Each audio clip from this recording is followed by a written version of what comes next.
Hey Balkan Architect, it's Guys here, and in today's video I'm going to be talking about one of the most underrated tools in Revit. So joint geometry is one of my favorite tools in Revit.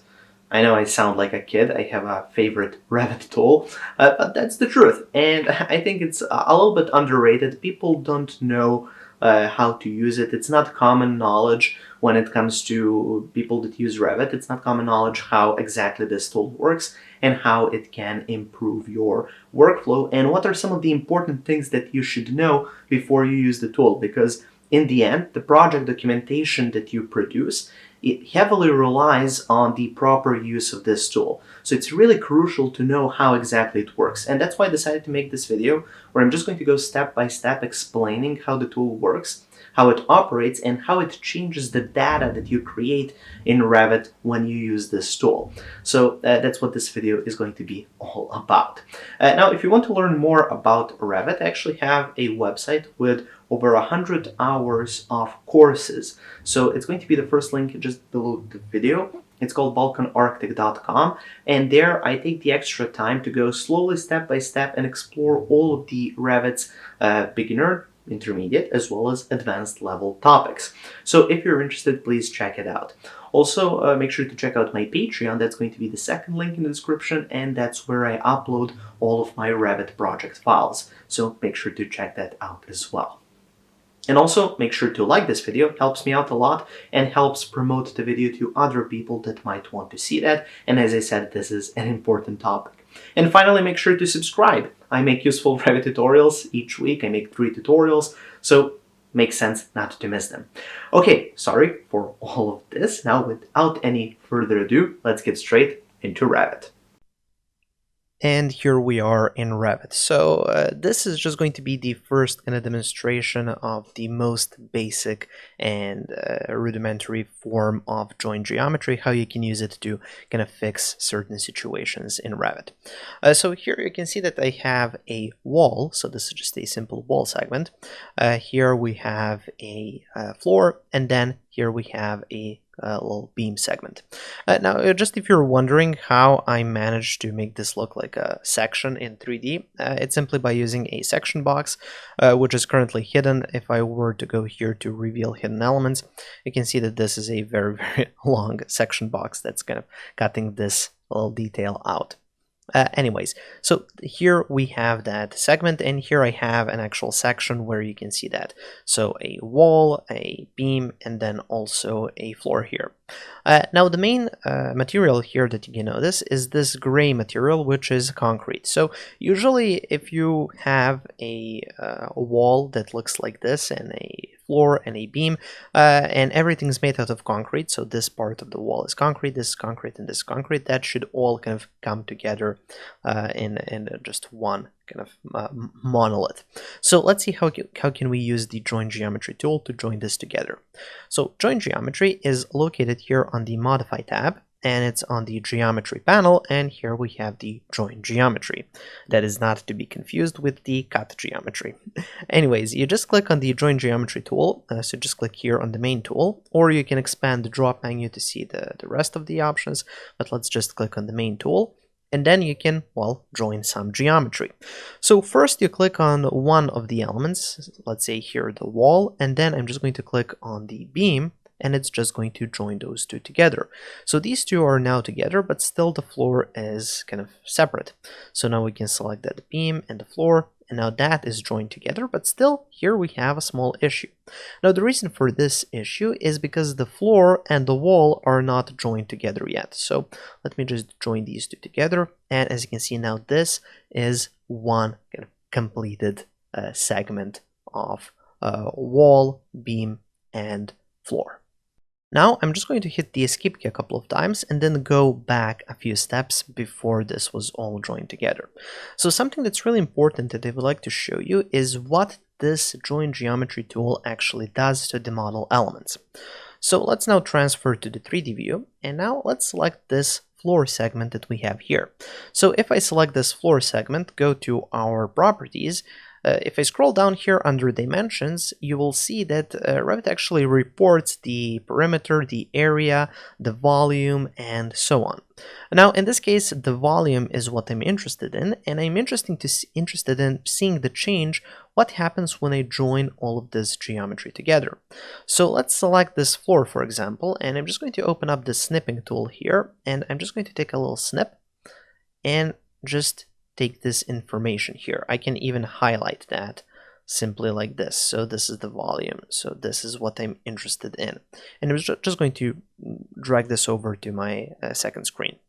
Anyways, now let's go to Join Geometry. So again, on the Modify tab, join on the Geometry panel, Join Geometry, and then let's select the beam and the wall, and then also the beam and the floor, and then the wall and the floor, and now it's all joined together. Hit the Escape key a couple of times. Now if I select this floor and come here, so as you can see, the volume has stayed the same. So the volume did not change. So even though we've joined these two together, it's going to keep this kind of going all the way to the inside. So it's kind of measuring this as kind of the main volume of this floor.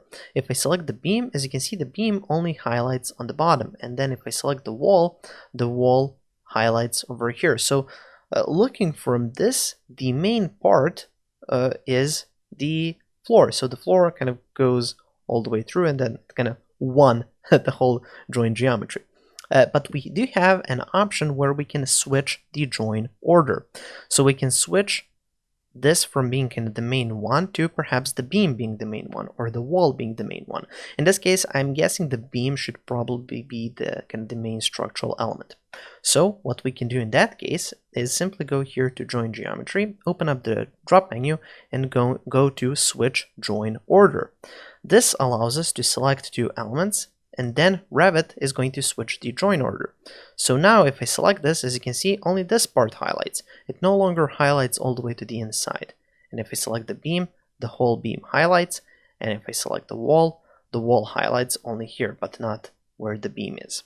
Now, if I go back here and select this floor, now it's going to report something different. So currently the volume is 1 meter and 0.475, and if I open up my snipping tool, as you can see, it's kind of different. So here it's 1.875 and here it's 1.475.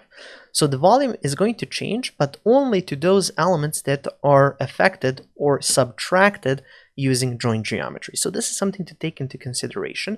So for a situation such as this, it's really important to define, at least to yourself, what is going to be the main element here. What's the kind of the main element? Is it the floor? Is it the beam? Or is it the wall? And then you use that in order to play around with the join order. So you can go here to switch join order, and then you can switch it from the beam and the wall. And now as you can see, we have a gap. Now, the reason for the gap is because we've told Revit that our beam is more important than the floor, and then we told it that the wall is more important than the beam. So in the end, we kind of found ourselves in a situation where there's a gap in the middle. If I go here, again, we see that weird gap. So we can go again to switch join order, and then we can switch the join order between these two, and now we have a different situation. So here the wall is the main element, then we have the beam that's kind of on that, and then we have our floor.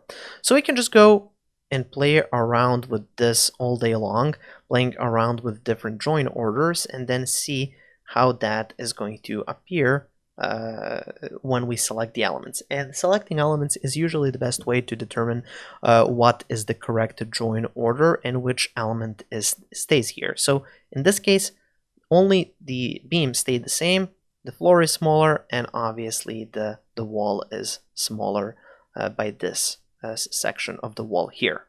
So this is really important, not only because it's going to define how your model looks, either in 3D sections or flat sections, but also because it's going to change how your model reports the amounts of materials included.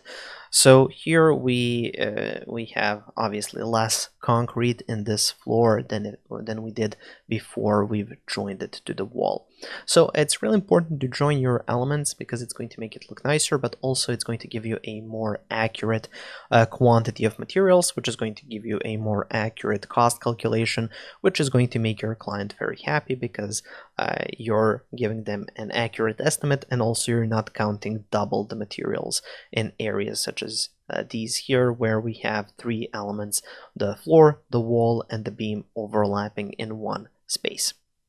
Anyways, one more thing that's really important when it comes to join geometry is what to do in a situation such as this one here, where we have multiple elements together. So here, as you can see, we have this beam system of multiple beams, and then it's basically overlapping with this floor. So let's say that we want to join all of this together. Well, we can go to our Modify tab, we can go to our Geometry panel, go to Join Geometry, and then we have this button that says Multiple Join. So if I just check that, it's going to allow me to select first the element that's the main element. So here we have the floor, and then all of the beams are joining to that floor.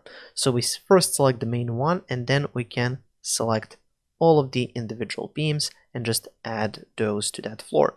As you can see, if you had to select the floor and the beam for each one, it would definitely take a long time, and like this, it's really a quick and easy process. And of course, keep in mind that at any point you can go back to your Modify tab, back to Join Geometry, and you can just go to Unjoin Geometry. This is simply going to allow you to just unjoin those elements here. Because this was a multiple join, it just unjoined them all. And if I were to go here to this section, go to Unjoin Geometry, as you can see, I can just remove things from that join. So as soon as you select the element, it's going to unjoin it from all of the adjacent geometry. So there you go, that's the Join Geometry tool. It's one of the most underrated tools in Revit, at least in my opinion, because it's my favorite tool, to be honest. But anyways, it is really useful. It is going to give you a more accurate estimate, more accurate quantity, and then also it's going to make everything look nicer and, well, correct, to be honest. So there you go, that's the Join Geometry tool. Make sure to subscribe for more videos. I upload videos each week. I have 3 videos coming out.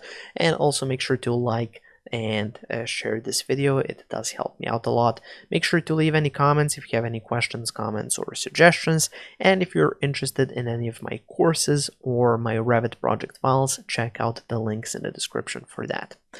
Thank you for watching, and have a nice day.